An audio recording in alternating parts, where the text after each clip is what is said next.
You owe me for the taxes. That's what my aunt said to me, 3 weeks after we buried my grandfather. Not, how are you holding up? Not, are you okay?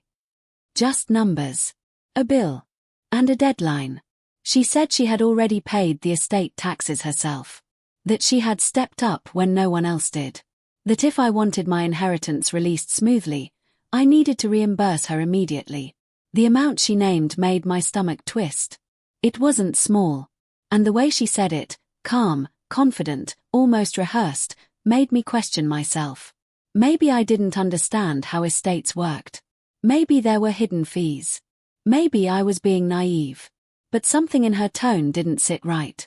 And when I finally called the estate attorney to confirm what she claimed, he said 5 words that changed everything. That's not how this works. This isn't just a story about money. It's about assumption. About pressure. About what happens when someone thinks you won't check. This is what happened. My name is Emily. I was 29 years old when my grandfather passed away. And losing him didn't feel like losing extended family. It felt like losing the person who had quietly held my entire world together. When my parents divorced, everything in my life felt unstable. There were arguments. Lawyers. Custody schedules. Adults making decisions that felt like earthquakes to a 15-year-old girl. But my grandfather never treated me like a child caught in the chaos. He treated me like someone capable. He taught me how to balance a checkbook before I even had my own bank account. He showed me how to read contracts line by line. He once made me sit beside him for an hour while he explained why you should never sign anything you don't understand, even if the person across from you smiles confidently. Clarity protects you, he used to say. Confidence doesn't. He wasn't flashy. He didn't talk about money as power. He talked about it as responsibility. That's why when he passed, the house felt different. Not just quieter. Weaker. His armchair by the window sat untouched. His reading glasses were still folded neatly on the side table. The scent of his aftershave lingered faintly in the hallway. Grief has a strange way of slowing time. The days after the funeral blurred together, casseroles from neighbors, sympathy cards stacked on the kitchen counter, relatives speaking in hushed voices like volume control could soften loss. I wasn't thinking about inheritance. I wasn't thinking about distribution of assets. I was thinking about the way he used to squeeze my shoulder before saying goodbye. But 2 weeks after we buried him, my phone rang. It was my Aunt Linda. She and my grandfather had always had a complicated relationship. She admired his discipline, but she resented his control. She floated in and out of his life, present at holidays, absent during hospital visits. When I answered, her voice sounded softer than usual. Emily, sweetheart, we need to talk about the estate. The word estate felt clinical. Detached. Like paperwork invading grief. Okay, I said cautiously. There are some tax obligations, she continued. And I've already taken care of them to prevent penalties. Taken care of them. I felt a slight shift in my chest. My grandfather had been meticulous. Almost obsessive about planning. He had told me more than once that everything was structured carefully through his attorney. Estate taxes didn't align with the man I knew. But grief makes you doubt your instincts. Maybe I didn't understand everything. Maybe there were details he hadn't shared. Maybe I was being naive. Come by tomorrow, she said. We need to sort this out quickly. Quickly. That word lingered. Because my grandfather never rushed important decisions. And for the first time since his passing, something other than grief stirred inside me. Suspicion. I didn't know it yet, but that phone call wasn't about taxes. It was about assumption. And my aunt was about to learn that I wasn't the uncertain teenager my grandfather once protected. I was the woman he prepared. The next afternoon, I drove to my aunt's house with a knot in my stomach. It wasn't fear exactly. It was unease. The kind that creeps in when something doesn't quite add up, but you can't yet prove why. Her house looked the same as always, trimmed hedges, polished front door, curtains drawn neatly. Nothing about it suggested conflict. Nothing about it suggested urgency. But the moment I stepped inside, I realized this wasn't going to be a casual conversation. The dining table was cleared. In the center sat a stack of printed papers, clipped together neatly. A calculator rested beside them. 2 pens were placed parallel, as if she had staged the scene intentionally. She didn't hug me. She didn't ask how I was coping. She gestured toward the chair across from her. "Sit down, Emily. We need to go through this." Her voice wasn't emotional. It was administrative. "I Saturday." She slid the papers toward me but kept one hand lightly resting on top of them, not fully letting go. "There were estate taxes," she began smoothly. "Significant ones. Your grandfather's assets weren't as simple as you might think." The way she said it, gentle but condescending, made it sound like I had misunderstood something obvious. "I thought everything was structured through a trust," I said carefully. She smiled slightly. "Trusts still have obligations. Filing fees. State assessments. Transfer penalties. These things add up quickly." The language sounded official. Complicated. Heavy. Then she tapped the bottom of the page. "I paid them upfront to avoid late fees. I didn't want the estate held up." Paid them. Upfront. Avoid penalties. Each phrase designed to create urgency. "And since you're one of the primary beneficiaries," she continued, "you'll need to reimburse me before final distribution." Need. Not request. Not discuss. Need. I looked down at the total printed at the bottom of the page.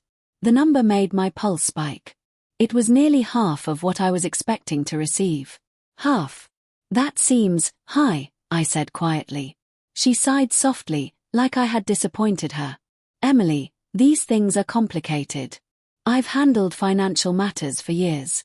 I know what I'm doing." There it was. Authority. Experience. The subtle positioning of herself as the adult in the room. Grief makes you question yourself.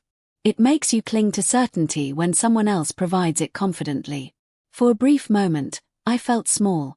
Maybe I didn't understand how estate law worked. Maybe my grandfather hadn't explained everything. Maybe this was simply a responsibility I hadn't anticipated. But something was missing. Official documentation. A letter from the estate attorney. A government receipt. There were numbers on the page, yes, but no formal letterhead from the attorney's office I remembered. "Can I take these home to review?" I asked. Her expression changed, just slightly. "Well, the issue is time-sensitive," she replied quickly. "If reimbursement isn't handled soon, it complicates distribution." Complicates. Another pressure word. She leaned forward slightly. "I'm not asking for anything unreasonable, Emily. I already covered it for you. I'm just asking to be paid back." The framing was strategic. She wasn't taking from me. She was recovering what she had supposedly advanced. But if she had truly paid something legitimate, why wasn't the estate attorney communicating directly with me? Why was this conversation happening at her dining table instead of a law office? I nodded slowly, not committing. "I just want to confirm everything with the attorney," I said carefully. The silence that followed was subtle, but heavy. Her smile thinned. "Why would you need to do that?" The question wasn't defensive. It was revealing. Because if everything she said was accurate, verification shouldn't be a problem. And that was the moment something inside me shifted. This wasn't about taxes. It was about pressure. And I had just stepped out of it. I didn't sleep that night. My aunt's words kept replaying in my mind. Significant estate taxes. I already paid them. You need to reimburse me. The number she quoted felt heavy. Almost half of what my grandfather left me. It wasn't just money, it was security. It was the cushion he wanted me to have. But something didn't sit right. My grandfather was meticulous. He once spent an entire afternoon explaining why trusts existed, to prevent confusion, to prevent disputes, to prevent exactly this kind of situation. If it's structured properly, he had told me, nobody can manipulate it later. Manipulate. That word echoed in my head. The next morning, I found the estate attorney's card in the small wooden box where I kept important documents. Mr. Harris. The man my grandfather trusted. My finger hovered over the call button for a moment. What if I was overreacting? What if my aunt was right? But then I reminded myself, if everything she said was true, verification wouldn't hurt anyone. So I called. After I explained the situation, there was a pause on the line. Then he said calmly, clearly, "That's not how this works." There were no unpaid estate taxes. No emergency payments. No pending liabilities. Everything had been prepaid and structured through the trust. No beneficiary owed anyone anything. In that moment, the doubt vanished. This wasn't confusion. It was a test. And my aunt had assumed I wouldn't check. She was wrong. The meeting was scheduled for Thursday at 11 a.m. Mr. Harris's office was nothing like my aunt's dining room. There were no staged papers. No dramatic highlighting. Just framed certifications on the wall and a quiet, professional atmosphere that felt grounded in fact. I arrived 10 minutes early. Not because I was nervous, but because I wanted to feel steady. When my aunt walked in, she looked polished, confident, almost irritated. She gave me a tight smile, the kind people wear when they think they're about to win an argument. "I didn't realize we needed lawyers for family matters," she said lightly. I met her eyes. "I just wanted clarity." We were called into the office. Mr. Harris greeted us calmly and opened the official estate file, not loose printouts, but a bound, notarized document stamped and signed. My aunt spoke first. As I explained to Emily, she began smoothly, "There were estate taxes and filing obligations. I paid them to prevent penalties. I simply need reimbursement." Her tone was practiced, confident, controlled. Mr. Harris listened without interrupting. Then he adjusted his glasses slightly and turned a page in the file. "Ms. Linda," he said evenly, "Richard Carter's estate was placed into a structured trust 3 years ago. All legal and filing fees were prepaid." He paused. "There are no outstanding estate taxes." The room went quiet. My aunt blinked once, as if recalculating. "That can't be correct," she replied quickly. "There were adjustments." "No," he said calmly. "There were not." He slid a document forward, official settlement records. All obligations were resolved prior to asset distribution. No beneficiary owes reimbursement to any third party. Beneficiary. That was me. For weeks, I had questioned myself. But sitting there, hearing the law stated clearly, I felt something shift inside me. This wasn't misunderstanding. It wasn't complexity. It was assumption. And in that office, under legal documentation and professional certainty, that assumption collapsed. My aunt hadn't expected this. She hadn't expected documentation. And she definitely hadn't expected me to show up informed. The air in the office felt different after that. Not louder. Not chaotic. Just heavier. My aunt sat straighter in her chair, her earlier confidence thinning at the edges. But she didn't retreat. "Not yet. There must be some confusion," she said, her voice tightening slightly. "I made payments to prevent complications. I wouldn't fabricate something like that." Mr. Harris didn't react emotionally. He simply folded his hands over the file. "Can you provide proof of payment?" he asked calmly. "A receipt? A transfer record? A confirmation from a government agency?" The question was simple. Direct. Professional. But it hung in the air like a spotlight. My aunt hesitated, only for a second, but it was long enough. "Well," she began carefully, "it wasn't a direct government payment. It was administrative handling." Administrative handling. The wording shifted again. Mr. Harris turned another page in the file. "I want to be clear," he said evenly. "This estate was fully funded and legally structured. There were no emergency filings. No last-minute liabilities. No tax balances." He paused, then added, "Any request for reimbursement under the claim of non-existent tax obligations could be interpreted as financial misrepresentation." The phrase sounded clinical, but the meaning was sharp. My aunt's jaw tightened. "I was only trying to help," she replied quickly. "Emily is young. I didn't want her overwhelmed. Young. There it was again. But this time, the word didn't sting. It revealed. Mr. Harris nodded slightly. Intent aside, he continued calmly, requesting funds without legal basis places you in a vulnerable position. Vulnerable position. Another measured phrase. Then he said it. In certain contexts, that can qualify as fraud. The word didn't explode. It didn't echo dramatically. But it landed. Fraud. Silence swallowed the room. I watched my aunt's composure fracture just slightly. Her hands tightened around her handbag. The polished confidence she had worn so easily at her dining table was no longer effortless. I would never commit fraud, she said quickly, almost defensively. I'm not accusing you, Mr. Harris clarified. I'm outlining legal implications.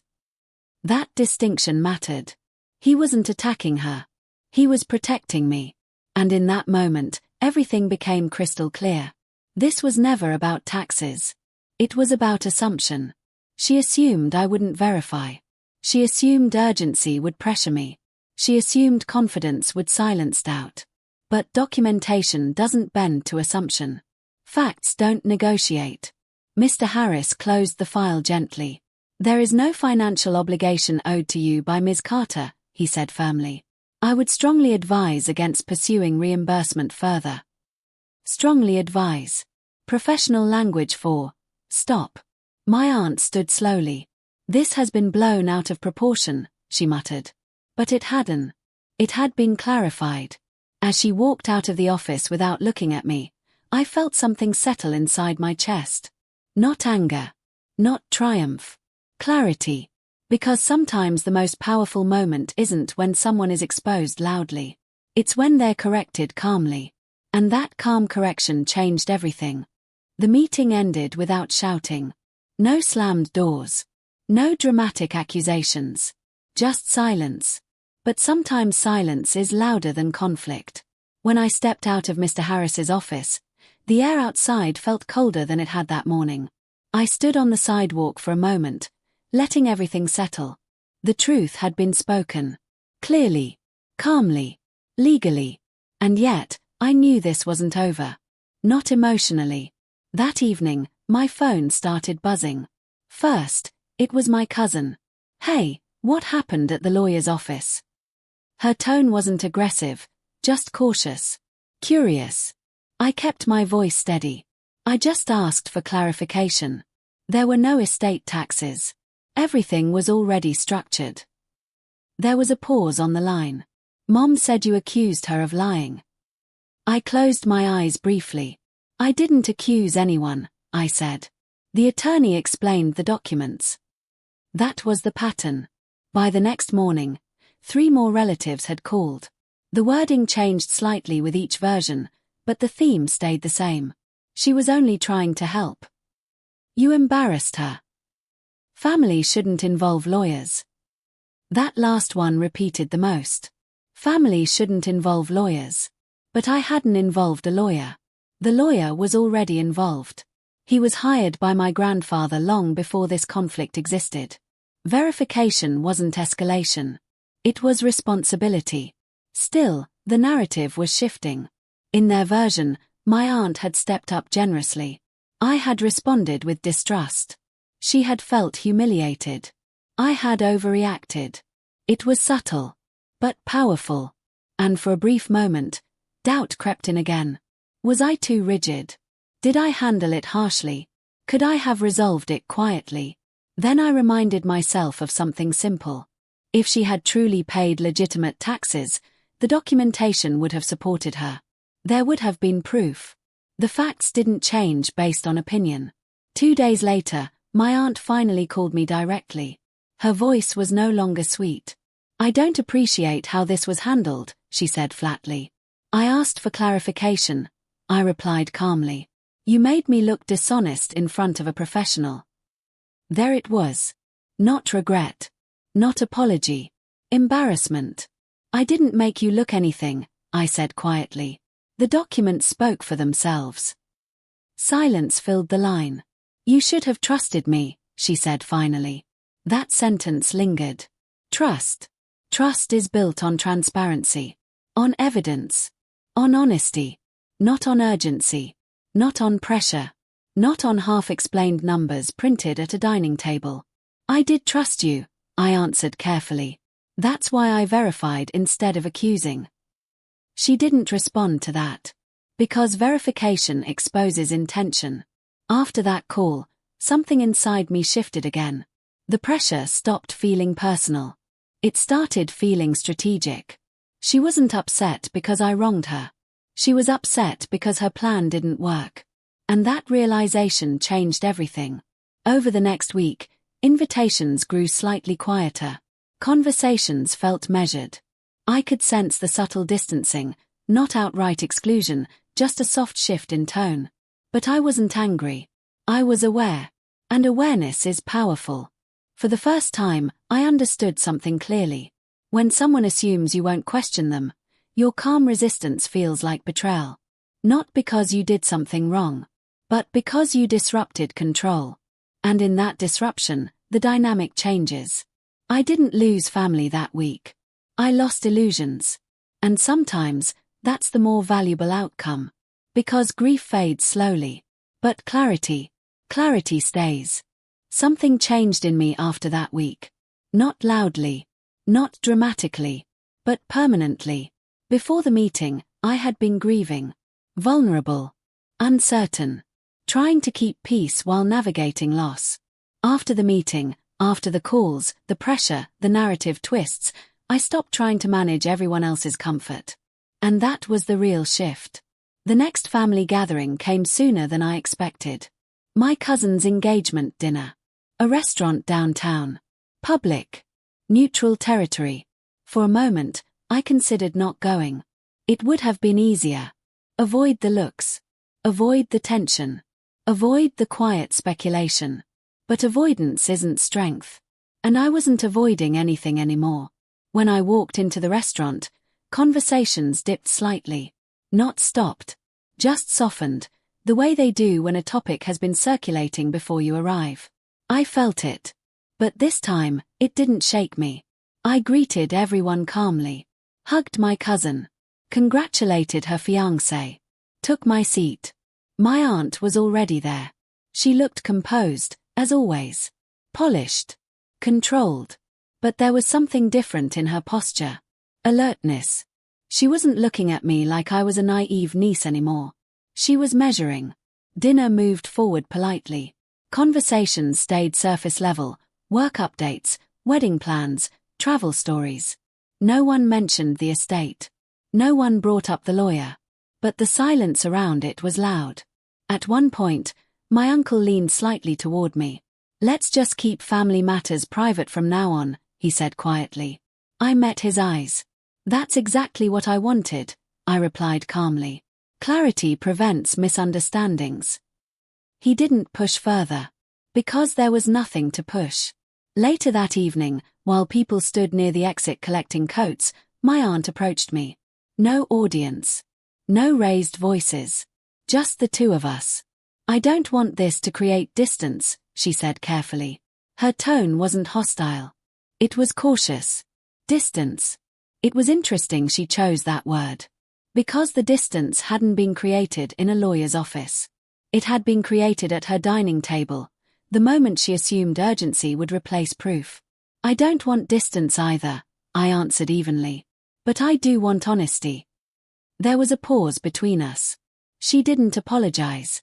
She didn't argue. But something in her expression shifted. Not defensiveness, not defeat. Recognition. She understood something now. I wasn't reacting emotionally. I wasn't escalating. I wasn't seeking validation. I was steady. And steady is difficult to manipulate. After that night, the dynamic continued to recalibrate. Family members stopped questioning my decision. The calls slowed. The subtle pressure faded. Because there was no weakness to exploit anymore. I realized something powerful in those weeks. Before this, I had unconsciously accepted a role in the family. The younger one, the quieter one, the one still figuring things out. But grief had forced growth. And verification had forced respect. People treat you according to the boundaries you maintain. When I maintained mine calmly, without anger, without revenge, without drama, the room adjusted.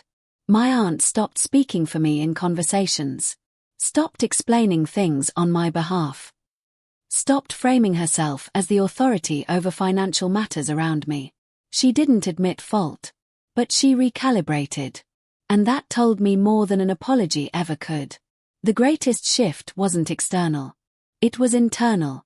I no longer questioned my instincts when something felt wrong. I no longer confused pressure with authority. And I no longer mistook confidence for correctness. My grandfather had prepared me for this moment long before it happened.